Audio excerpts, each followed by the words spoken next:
Nobody else can change your life, alter your ambitions, pave a golden road for you. But you can. It's up to you. Be responsible for yourself. Learn to reap the harvest without complaint. This is a sign of growing maturity. And here's where it comes from: taking full responsibility. Take full responsibility for everything you do. Be responsible to yourself. It's your crop. Whatever your paycheck is, take full responsibility. You say, well, it's my employer. No, it's not your employer. You can become twice as valuable, 3 times as valuable. Burn the midnight oil, learn some more skills, bring more value to the marketplace. I'm telling you, whatever your harvest is, take it without complaint. Take it without blaming others. Self-preparation leads to control over your life. We discussed this in the last session. Whenever you prepare correctly, taking all of the steps you're supposed to take, doing everything in your power to stay on track, whenever your preparations lead to success, achieving your goals, you reinforce the disciplines that got you there. Success leads to reinforcement of the proper disciplines. If what you're doing is working, keep doing it. If what you're doing isn't working, change it. When you are doing all that you can possibly do and are successful at reaching your expectations, keep doing it. Success is a reinforcement. Psychologists call this positive reinforcement. We all know about positive reinforcement. That's how we train our dogs. That's how we teach our kids. That's how the trainers at SeaWorld can get a killer whale to do tricks and follow commands and work side by side with humans, by positive reinforcement. When you bring a brand new puppy home and try to teach him not to mess in the house, what do?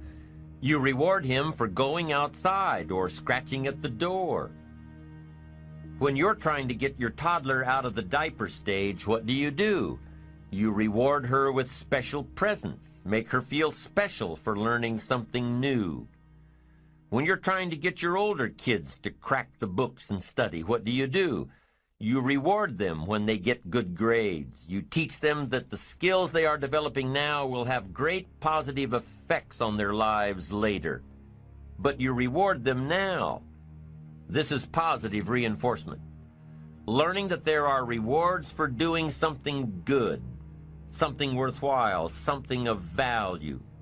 The greater the value, the greater the reward. The better you do, the better your reward. The greater the value, the greater the reward. A bigger paycheck, a better house, financial freedom. It's all a reward system. Now, there are 2 major benefits of positive reinforcement. Number 1, positive reinforcement builds good habits. If what you are doing, the habits you've gotten into, are building your ambition and increasing your success, keep doing them. Your success is reaffirming that these habits are good. Your success tells you that you need to keep doing what you are doing. By reviewing these habits that bring on success, you reinforce them, give them sticking power.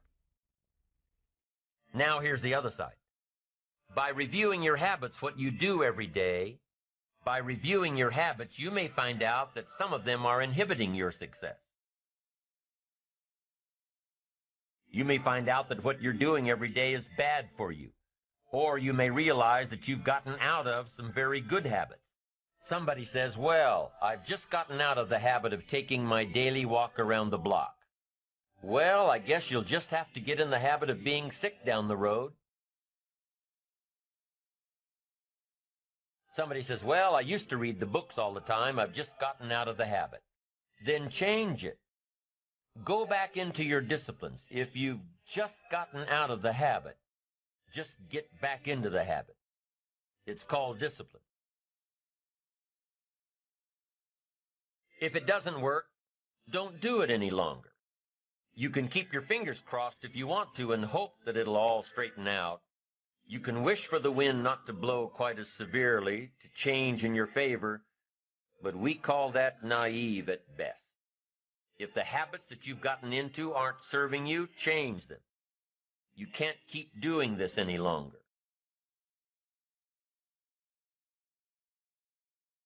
Don't wish for a better wind. The key is to wish for the wisdom to set a better sail.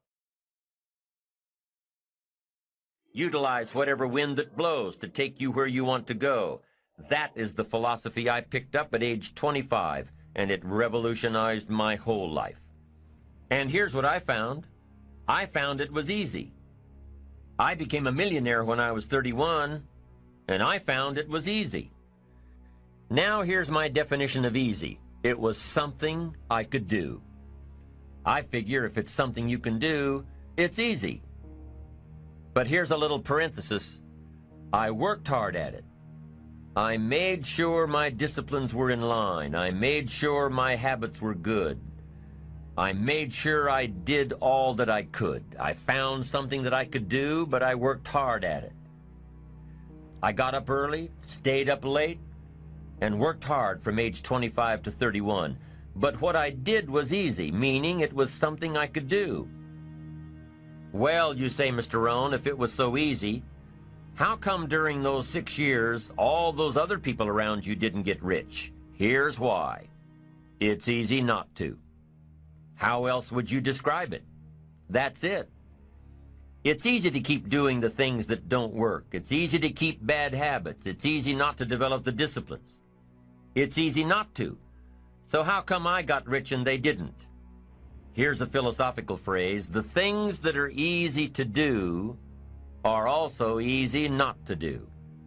That's the difference between success and failure, between daydreams and ambitions. Here's the key formula for success. A few disciplines practiced every day. And those disciplines have to be well thought out. What should you spend your time doing? Don't waste your time on things that aren't going to matter. But a few simple disciplines can change your whole economic future. Future with your family, future with your business, future with your enterprise, your sales career, your management career. A few simple disciplines, a few simple habits, good habits, repeated every day. Now here's the formula for failure. Errors in judgment, repeated every day. All you've got to do is to have a few errors in your judgment and repeat them every day. I'm telling you, they'll spin out of control in 10 years. You'll end up driving what you don't want to drive, wearing what you don't want to wear, living where you don't want to live, earning what you don't want to earn. A few errors every day, bad habits every day, it's disastrous. Now here's why it's easy to repeat an error in judgment. Because failure doesn't fall at the end of the first day. Bad habits don't show their horrible results at the end of the first day, or the first week, or the first month. It's easy to get faked out. If disaster fell on us at the end of the first week, we'd change our philosophy. But it's so subtle. Errors in judgment, bad habits. They're so subtle, they get you a little off course, a little off course, a little off course. You keep drifting off course, and all of a sudden you're caught.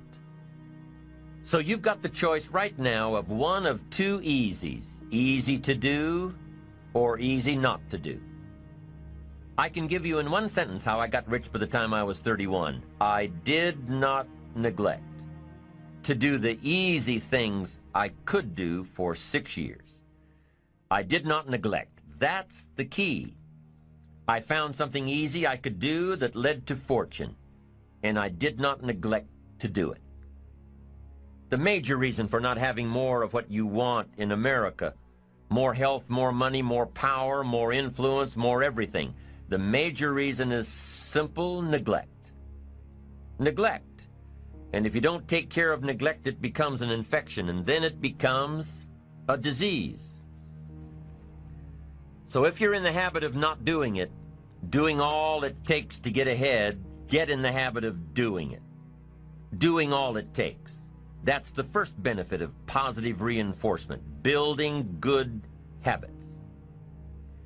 Now, the second benefit of positive reinforcement is that it creates the energy to fuel additional achievement. It gives you the drive to do more, to not only keep on doing what's right, but to do more of what's right. The disciplines that will help you grow and get ahead of it all. The knowledge that what you're doing is paying off creates more energy to keep going. How easy is it to get up in the morning when you know you're not doing all that it takes? It's not very easy at all. You can just lay there awake thinking, oh, what's a few more minutes in bed? It won't matter much anyway. Wrong. It does matter. It will matter. Now, how easy is it to get up in the morning when you're pouring it on, doing the best you can, anxious to get going, make progress toward your dreams? It's a whole different story. When you're resting to renew your reserves, it's much different than resting to avoid your day. When you're psyched up and excited for your life, when you're excited for what you've planned to accomplish for the day, it's amazing. You'll wake up before the alarm clock even tries to startle you awake. Your successes fuel your ambition. Your successes give you extra energy. Your successes pave the way for more successes. It's the snowball effect. With one success, you're excited to meet another, and another, and another. And pretty soon, the disciplines that were so difficult in the beginning, the disciplines that got you going, are now part of your philosophy. The next time you are faced with a responsibility, don't shy away from it. Embrace it with open arms and give it your all. Take responsibility for your life and your future, and don't let neglect and procrastination hold you back. Here's the next one. Philosophy that helped change my life. It's not what happens that determines your life future. It's not what happens that determines your life future. It's what you do about what happens. All of us are in like a little sailboat. And it's not the blowing of the wind that determines your destination. It's the set of the sail. So jot this phrase down. It's one of the best to understand. Kids need to understand it. The same wind blows on us all. The same wind blows on us all. The wind of disaster, the wind of opportunity, the wind of change. The wind when it's upside down, the wind when it's favorable and unfavorable. The same wind blows on us all. The economic wind, the social wind, the political wind. The same wind blows on everybody. The difference in where you arrive in 1 year, 3 years, 5 years, the difference in arrival is not the blowing of the wind, but the set of the sail. And that's what learning is all about, to set a better sail this year than last year. To set a better sail. The first 6 years of my economic life, I wound up broke. Second 6 years, I wound up rich. You say, well, the Democrats must have finally gotten power. No. No. No. It was not a political change. Here's what changed the second 6 years of my economic life. It was my philosophy that changed. The set of the sail of better thinking, correcting the errors of the past and picking up new disciplines for the future. That's all I had to do at the end of the first 6. Correct the errors of the past and then pick up some new disciplines for the future. And my total life changed. The second 6 years was totally different than the first 6 of my working life. And guess who can do that? Anybody. Now, you can keep on the same path for the next couple of years as you have the past 2. But if you wish to, and maybe everything's okay for you and you don't need to, but if you need to make some changes, I'm telling you, you can start doing it today so that the next 2 years will be drastically different than the last 2. And anybody who wishes to do that can. And you can do it between ages 40 and 43. You can do it between ages 13 and 15. You can do it between ages 60 and 62. Any 2 years, any 5 years that you wish to drastically change from the previous 5, you can do it. If you wish to. Now, this isn't written. This is not a law. Here's what it's called: opportunity. But if you don't know you can change, if you don't know you can drastically change your income, change your future, change your health, change your marriage, change everything, if you don't know that, some people then go year after year after year after year not making much change simply because they didn't get to the class. They never read the book. They never went to the seminar. They never made the discovery. They didn't seek for the knowledge of how could I make my life better. And if you just rock along, I'm telling you it's okay. Anybody can live any way they choose, but I'm here to tell all of you that if you wish to, it's possible to make the next 3 years totally different than the last 3. And all you have to do is just a few things. So if you got that one now, it's not the blowing of the wind that determines your income. It's not the blowing of the wind that determines your fortune. It's the set of the sail. And that's why we gathered here today. Maybe I've got some ideas that'll help you with a couple of little things about setting the sail of your thinking that might drastically give you multiplied more benefit the next 3 years than you've gotten in the last 3. So it's not what happens. What happens to everybody. Chevron years ago brought me in to talk to management. They said, Mr. Rohn, you travel around the world and you're fairly knowledgeable. What do you think the next 10 years are going to be like? I said, gentlemen, I can tell you I do know the right people. So they all leaned forward and listened carefully. And I said, gentlemen, the next 10 years are going to be about like the last 10.